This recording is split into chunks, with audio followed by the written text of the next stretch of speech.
Daniel Vallis here with a quick resource update. Just wanted to let you know about a new timeline poster that we have on the website in the Exodus 2 section. It's called Exodus 2, The Bride Goes to the King's House, the Tapestry of Redemption.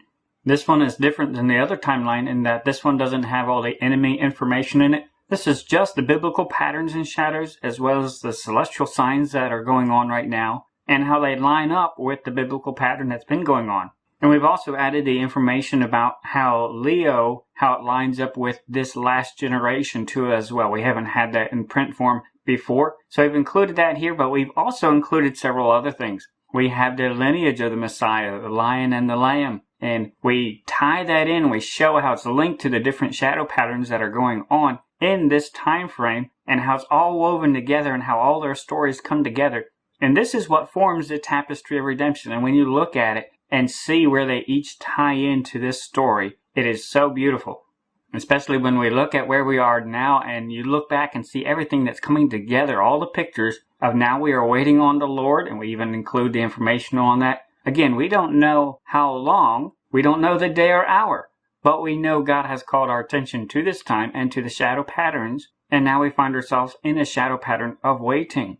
And we've only been waiting about 10 days, and that's pretty close to the other patterns. So again, I don't know the day or hour, but it does appear that we are very close.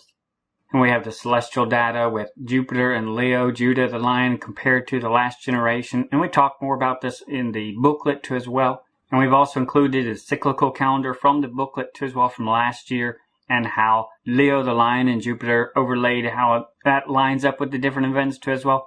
And it's very important to keep this in mind that the Star of Bethlehem signs that we looked at and the blood moon signs that happened last year, the American blood moon particularly, that we talked about in the booklet, the Star of Bethlehem sign, as we talked about, directly pointed our attention to Purim last year.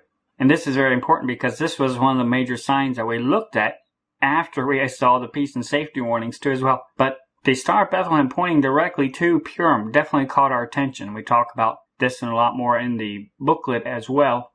But Purim, as you could see all the way on the left there, is the first pattern that is tied to the rest of all these patterns and shadows too as well. That started the Tapestry of Redemption that we were studying. And when we saw our attention drawn to that with the celestial signs, and then quickly we looked up and we lifted up our heads and we saw the larger celestial sign that's been covering almost like an umbrella this whole tapestry as well, and forming the celestial clock for it. So there's a lot that the Lord has already drawn our attention to, and the uniqueness, and especially the lineup this time with the last generation, it's unique, and the Lord has deliberately called our attention to this time, and we can rest in that, and we can rest in what the Lord has shown us so far, and wait patiently for the future that we do not know. And just like the wise men and the wise virgins, and being wise with what the Lord has shown us, we must act on what the Lord has shown us, and live accordingly. Now, Jesus asked his disciples the rhetorical question, when the Son of Man cometh, shall he find faith on the earth? And he's asking rhetorically, will he find Christians who are watching for him and living their life accordingly as though he is returning? Or will they live like the days of Noah and Lot, with the life goes on mentality, living just like the world around them? No, we see the celestial signs, we see the prophetic signs. We see so much calling our attention that we should live in light of his coming. And every man that hath this hope in him purifieth himself, even as he is pure.